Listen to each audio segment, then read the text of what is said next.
Good morning, everyone. So, Chris Proctor was just on a podcast called the Massive Breakdown Podcast, and it was a great listen. I would recommend listening to it. I'll have links to the full thing down in the comment section below. I want to talk about one small thing that they mentioned regarding the functionality of the shiny weapons that are coming with Into the Light, and how these will function compared to the normal Brave weapons and other things like that. So I'm going to be reading off of this text breakdown that someone made just for ease. I do recommend listening to it, but I'll have the audio version and the text breakdown down in the comment section below. And I just want to talk about some things that we've been asking over the course of the last couple of days on stream. There were a lot of questions we didn't have answers to that we do now have answers to. For instance, only the shiny versions of the Into the Light weapons will be able to have 2 perks in column 3 or 4. So, you know, that's pretty common for adept weapons. Most weapons only have 1 perk. Maybe not even most, but a lot of weapons only have 1 perk.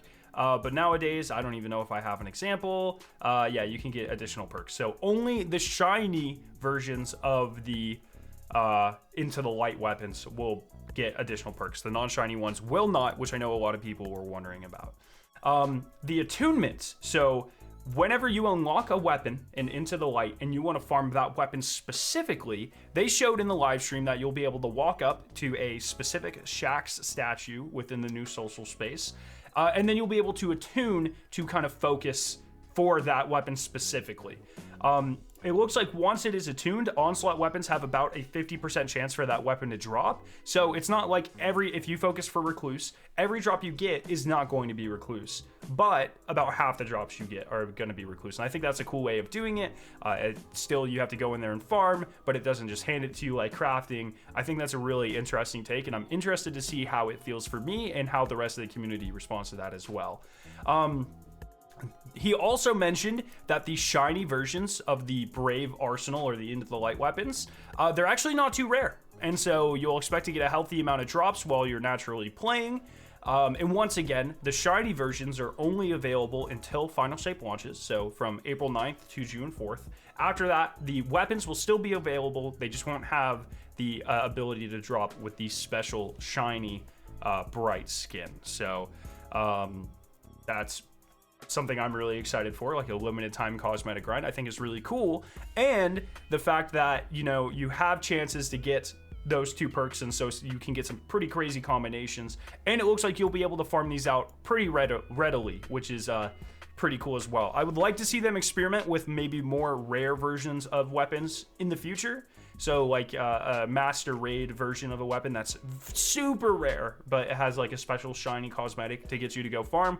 But I think for something that's like this limited time, giving people a really good amount of these drops is probably the healthiest thing to do. Now, a lot of people were wondering about enhanceability of these shiny weapons, because most guns that can be enhanced, so like let's say adept raid weapons that can be enhanced, I don't think any of them have more than 1 perk in the columns, and if they do, you can't enhance all of them. To my knowledge, once again, this is a very niche case, but I do not believe there's a single weapon in the game that has multiple perks in a single column that you can enhance, or that you can enhance both the perks. But Chris Proctor confirmed that this functionality is in fact coming. So all of these weapons that you get from Into the Light, including the shiny ones, will be retroactively be able to be enhanced, which is awesome. You can enhance weapons with multiple traits in C3 and C4. This applies to the Into the Light weapons as well as weapons that can roll with multi-traits. So just other stuff as well. And so you'll be able to switch, like let's say everyone's really excited for an Envious Assassin Cascade Point Edge Transit, so you can do some crazy shenanigans tech.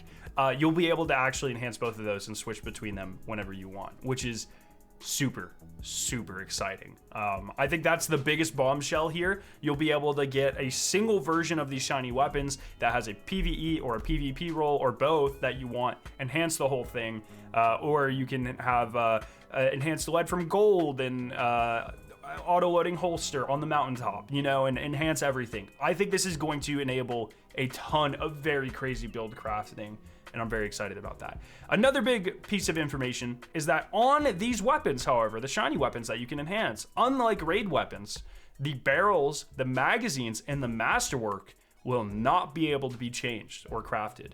So this feature is reserved for recent raid adept weapons, as they were built in mind with that functionality. Enhancing raid adepts needs that extra draw due to their normal variants being craftable.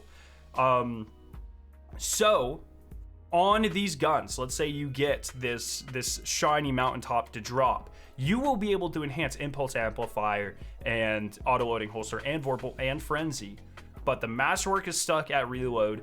Your whatever these are called, I don't know what they're called on. Are these still barrels on grenade launchers? Whatever, it doesn't matter. All of these, they're staying the same. You cannot change them. So there's still going to be some incentive to go farm out your absolute perfect god roll.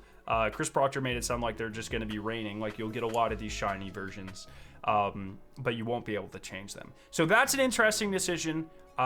I can't really comment on that until I see how frequently these drop and to see how that feels. But I'm very excited for the prospect of being able to enhance all of the perks in both of the slots. So let me know all of your thoughts down below in the comments. Once again, I'll have this linked, and I think more importantly, the audio version linked down below. Give it a listen on your way to school or work or whatever.